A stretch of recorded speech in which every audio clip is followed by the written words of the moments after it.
Hello students, कैसे हैं आप सब। जैसा कि आपको पता है हमारा चैप्टर चल रहा है इलेक्ट्रिसिटी, चैप्टर 11 है ये। ओके, तो आज जो टॉपिक पढ़ने वाले हैं उसका नाम है पावर, इलेक्ट्रिक पावर। ओके, चलिए। अब मैं गारंटी से कह सकता हूं कि अगर मैं आपसे पूछूं कि पावर को हिंदी में क्या बोलते हैं, इसका मीनिंग क्या है, तो अब तक जितने ही बच्चों से मैंने पूछा है उन्होंने हमेशा गलत ही मीनिंग बताया है। क्या बताया है, देखिए। जब मैं बच्चों से पूछता हूं कि पावर का मीनिंग क्या है बच्चों, तो वो बताते हैं शक्ति। शक्ति, ओके, या फिर ताकत। ठीक है, वो ये मीनिंग निकालते हैं, शक्ति, ताकत।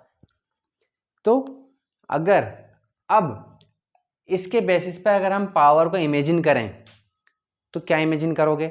शक्ति का मतलब ये ऐसे शक्ति, ठीक है, कि हम किसी चीज़ को उठा सकते हैं कि नहीं उठा सकते, कितनी भारी चीज़ को उठा सकते हैं हम। ताकत का मतलब ये हुआ, ताकत शक्ति का मतलब कि हम किसी चीज़ को उठा सकते हैं कि नहीं उठा सकते हैं। तो दिक्कत क्या आती है, दिक्कत ये आती है कि जब हम यहाँ पर इलेक्ट्रिक पावर की हम डेफिनेशन पढ़ते हैं, या इवन मैकेनिकल पावर की भी जब हम डेफिनेशन पढ़ते हैं, तो और इसका फॉर्मूला जब हम देखते हैं तो इससे रिलेट नहीं कर पाते हैं, शक्ति से रिलेट नहीं कर पाते हैं, ताकत से रिलेट नहीं कर पाते हैं कि इसका मीनिंग शक्ति है, ताकत है। बट यहाँ पर जिस तरीके की डेफिनेशन है, अब डेफिनेशन क्या होती है, डेफिनेशन कहलाती है कि rate of doing work, rate of doing work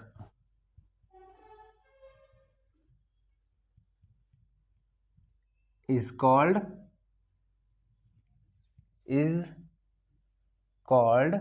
power. Okay, this is the power, rate of doing work, काम करने की जो रेट है। ठीक है, अब मैंने आपको बताया हुआ है कि रेट को क्या बोलते हैं भाई। अगर हम इसका फॉर्मूला निकालें तो रेट का क्या मतलब होता है, रेट का मतलब होता है अपॉन में टाइम, और क्या आ रहा है, वर्क डन। वर्क डन को हम W से बताते हैं, तो ये इसका फॉर्मूला होगा। ठीक है, तो यानी कि आपने क्या मतलब हुआ इसका, नीचे टाइम आ रहा है, टाइम का मतलब कि आपने कितनी देर में काम किया है या कितनी जल्दी काम किया है।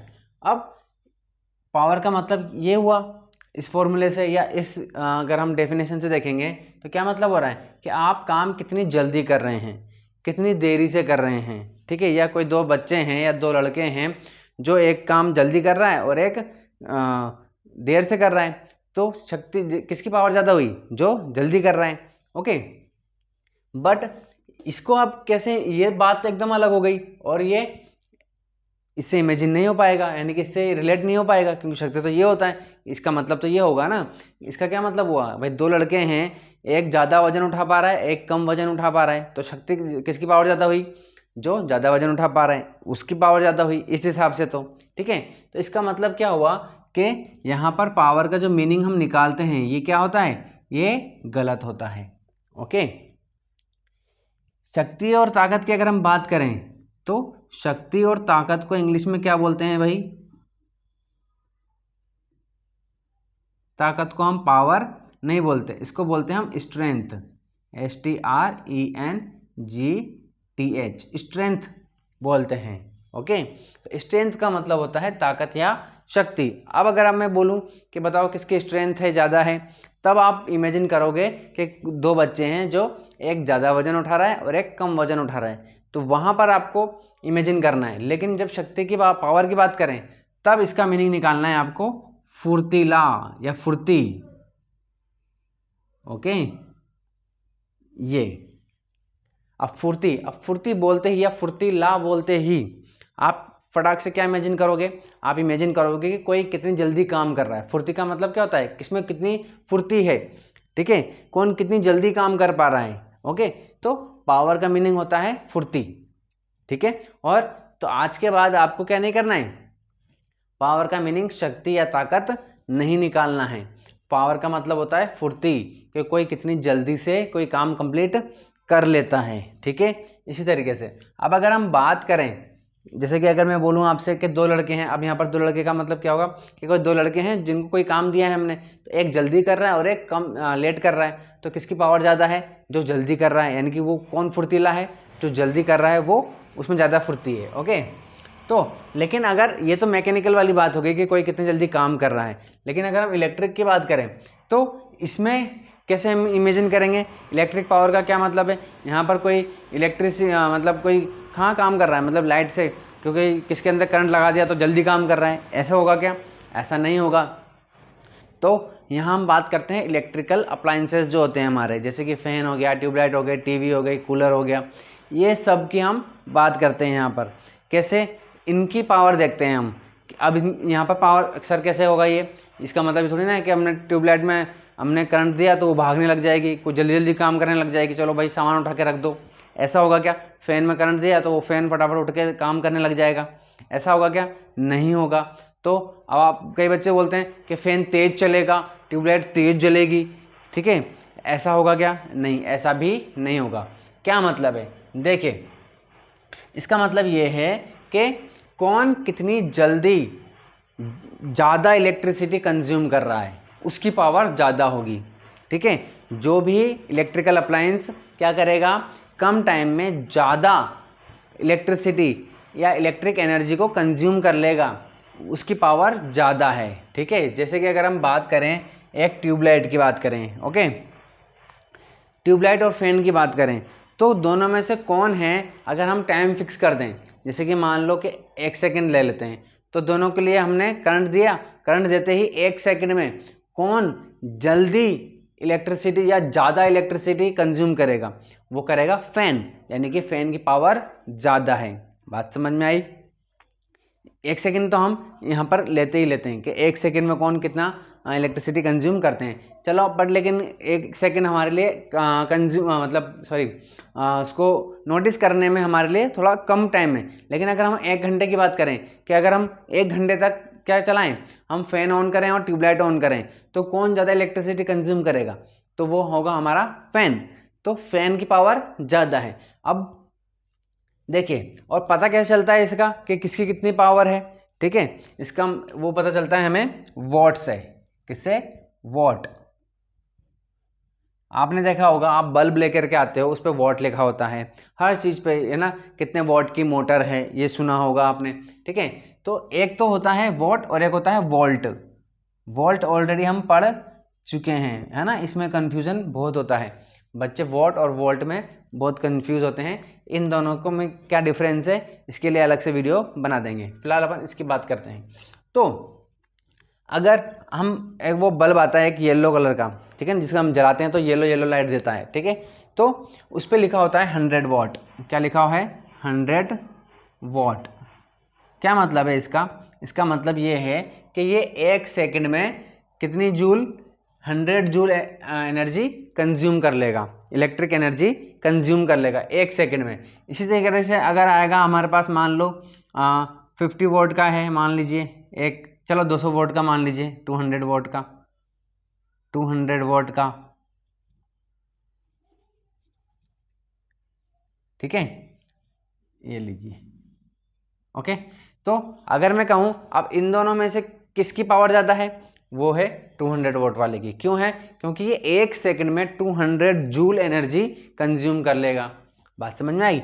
तो मेरे ख्याल से आपको पावर समझ में आ गया होगा कि पावर क्या होता है, और जो हमारे इलेक्ट्रिकल अप्लायंस होते हैं उस पर वॉट लिखा होने का क्या मतलब है। ठीक है, अगर मैं कूलर और फैन की बात करूँ, दोनों का कंपेरिजन करूँ, दोनों में से किसकी पावर ज़्यादा है भाई, तो वो होगी, आप क्या बोलोगे?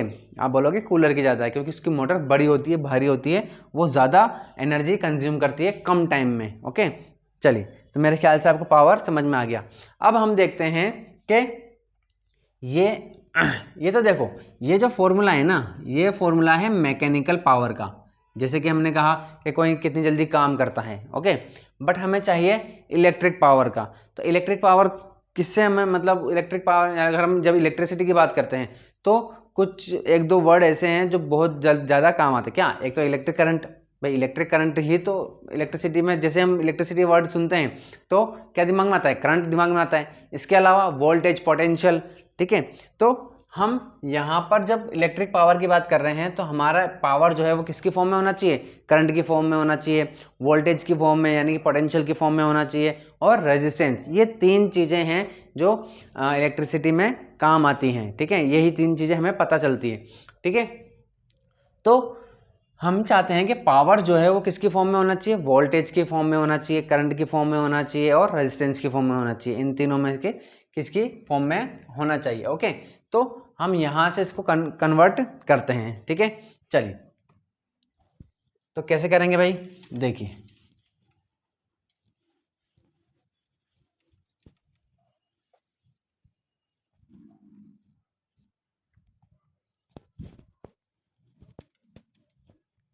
देखिए हमें फॉर्मूला पता है, क्या है? P is equal to W upon T. Okay, अब हमें यह भी पता है, साइड में लिख देता हूं मैं ऐसे करके, क्या?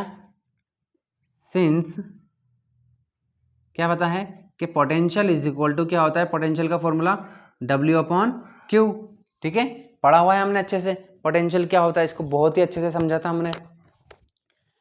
क्या देखा था? Work done upon charge. अब हमारे पास यहाँ पर क्या है? वर्क डन है, W है, तो W की वैल्यू निकाल लेते हैं यहाँ से। तो W इज इक्वल टू क्या हो जाएगा? इसको हम इधर भेज देंगे तो क्या हो जाएगा? W is equal to V Q, ठीक है। तो जैसे ही हमने P की जगह P इज इक्वल टू क्या किया?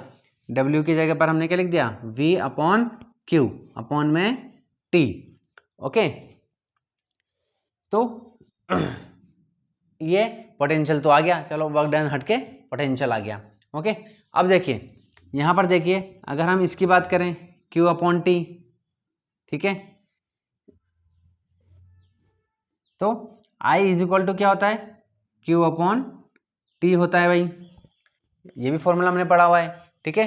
तो यहाँ पर Q अपॉन टी की जगह पर हम क्या लिख सकते हैं? I लिख सकते हैं, तो फॉर्मूला क्या हो जाएगा?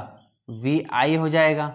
ओके, तो यहाँ पर हमारे पास एक फॉर्मूला आ गया, परमानेंट फॉर्मूला, क्या?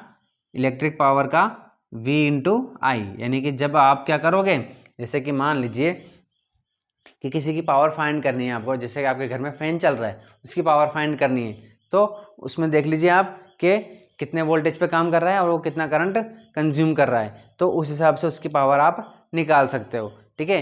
लेकिन इससे नहीं निकाल सकते, कैसे? कि यहाँ पे तो क्या हो जाएगा, ये मैकेनिकल का है कि कितना काम कर रहा है, तो आप कैसे पता चलोगे कि इसमें कितना काम कर रहा है, ठीक है। लेकिन इससे निकालना क्या हो जाएगा, हालांकि इससे भी निकाल सकते हैं, बट इससे निकालना आसान हो जाएगा हमारे पास, ठीक है।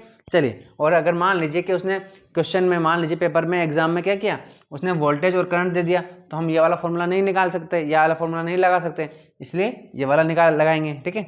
और वैसे भी हम इलेक्ट्रिक पावर की बात कर रहे हैं तो इसी फॉर्म में होना चाहिए, जैसे कि अभी मैंने बात करी।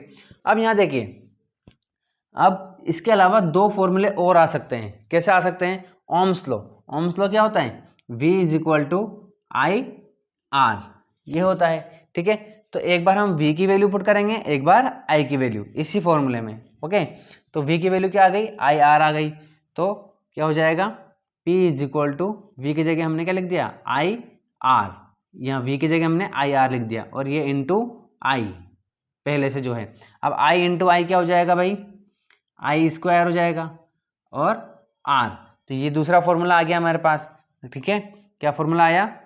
P is equal to I square R, ये दूसरा फॉर्मूला आ गया। ये तीन फॉर्मूला जब ये आएंगे, ये दो तो आ गए, अभी एक और आएगा। ये तीनों फॉर्मूला आपको अच्छे से याद रखने हैं, क्योंकि इन तीनों फॉर्मूले पे ही आपका न्यूमेरिकल आता है। इस तरीके से अब हमने V की वैल्यू तो पुट कर दी हमने, तो आई स्क्वायर आर आ गया। अब किसकी वैल्यू पुट करते थे? आई की, तो यहाँ से आई की वैल्यू निकालते हैं, तो आई इज इक्वल टू क्या हो जाएगा? आई की वैल्यू निकालने के लिए आर को नीचे भेज देंगे, तो क्या हो जाएगा? V अपॉन आर हो जाएगा, ठीक है। तो आई की वैल्यू क्या आ गई? V अपॉन आर आ गई। तो यहाँ पर V की, आई की वैल्यू पुट कर देंगे, आई की वैल्यू क्या है? V upon R. तो यहाँ पर देखिए क्या हो जाएगा? P is equal to V, तो ऐसा कैसा रहेगा? आई की वैल्यू क्या पुट कर देंगे हम? V अपॉन आर, तो क्या हो जाएगा यहाँ पर? V स्क्वायर अपॉन आर, ठीक है। V इंटू वी क्या हो गया? V स्क्वायर, ठीक है। तो पावर का तीसरा फॉर्मूला क्या आ गया हमारे पास? v²/r। ओके, चलिए, तो इस तरीके से ये 3 फॉर्मूले बहुत इंपॉर्टेंट है पावर के, जो आपको क्या करने हैं, हमेशा याद रखने हैं। इसी के बेसिस पे आपके क्वेश्चन आएंगे, न्यूमेरिकल आएंगे और आपको सॉल्व करना है। अगर वो पोटेंशियल और करंट देता है तो आपको ये वाला फॉर्मूला लगाना है, अगर आपको करंट और रेजिस्टेंस दे रखा है तो ये वाला फॉर्मूला लगाना है, और अगर आपको पोटेंशियल और रेजिस्टेंस दे दिया तो आपको ये वाला फॉर्मूला लगाना है। ठीक है, चलिए, मेरे ख्याल से आपको समझ में आ गया होगा। कोई भी डाउट हो तो आप कमेंट करके पूछ सकते हैं।